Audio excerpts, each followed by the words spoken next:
Albert Einstein once said, everybody's a genius, but if you judge a fish by its ability to climb a tree, it will live its whole life believing that it is stupid.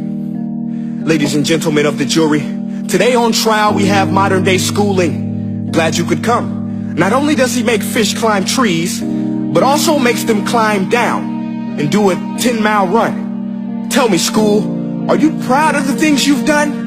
Turning millions of people into robots, do you find that fun? Do you realize how many kids relate to that fish swimming upstream in class, never finding their gifts, thinking they are stupid, believing they are useless? Well, the time has come, no more excuses. I call school to the stand and accuse him of killing creativity, individuality, and being intellectually abusive. He's an ancient institution that has outlived his usage. So, Your Honor, this concludes my opening statement, and if I may present the evidence of my case, I will prove it. Proceed. Exhibit A. Here's a modern day phone. Recognize it? Here's a phone from 150 years ago. Big difference, right? Stay with me. Here's a car from today, and here's a car from 150 years ago. Big difference, right? Well, get this. Here's a classroom of today, and here's a class we used 150 years ago. Now ain't that a shame? In literally more than a century, nothing has changed. Yet you claim to prepare students for the future? But with evidence like that, I must ask, do you prepare students for the future or the past? I did a background check on you and let the record show that you were made to train people to work in factories, which explains why you put students in straight rows, nice and neat, tell them sit still, raise your hand if you want to speak, give them a short break to eat, and for 8 hours a day tell them what to think. Oh, and make them compete to get an A letter which determines product quality, hence grade A of meat. I get it. Back then, times were different. We all have a past. I myself am no Gandhi. But today, we don't need to make robot zombies. The world has progressed. And now we need people who think creatively, innovatively, critically, independently, with the ability to connect. See, every scientist will tell you that no two brains are the same. And every parent with 2 or more children will confirm that claim.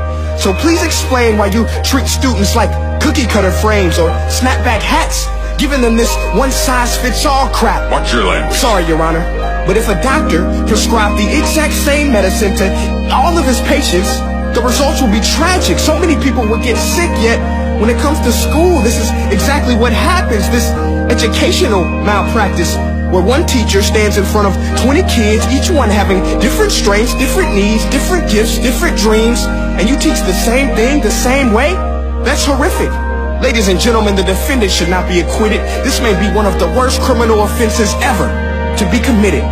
And let's mention the way you treat your employees. Objection. Overruled. I want to hear this. It's a shame. I mean, teachers have the most important job on the planet, yet they're underpaid? No wonder so many students are short-changed. Let's be honest. Teachers should earn just as much as doctors, because a doctor can do heart surgery and save the life of a kid. But a great teacher can reach the heart of that kid and allow him to truly live. See, teachers are heroes that often get blamed, but they're not the problem.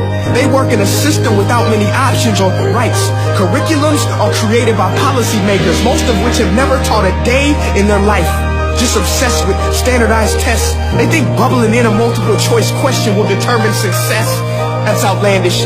In fact, these tests are too cruel to be used and should be abandoned, but don't take my word for it. Take Frederick J. Kelly, the man who invented standardized testing, who said, and I quote, "These tests are too cruel to be used and should be abandoned." Ladies and gentlemen of the jury, if we continue down this road, the results will be lethal. I don't have much faith in school, but I do have faith in people. And if we can customize healthcare, cars, and Facebook pages, then it is our duty to do the same for education, to upgrade it, change it, do away with school spirit, because that's useless. Unless we're working to bring the spirit out of each and every student, that should be our task. No more Common Core. Instead, let's reach the core of every heart in every class. Sure, math is important, but no more than art or dance. Let's give every gift an equal chance. I know this sounds like a dream, but countries like Finland are doing impressive things. They have shorter school days, teachers make a decent wage, homework is non-existent, and they focus on collaboration instead of competition. But here's the kicker, boys and girls. Their educational system outperforms every other country in the world. Other places like Singapore are succeeding rapidly. Schools like Montessori, programs like Khan Academy, there is no single solution. But let's get moving, because while students may be 20% of our population, they are 100% of our future. So let's attend to their dreams, and there's no telling what we can achieve. This is a world in which I believe, a world where fish are no longer forced to climb trees. I rest my case.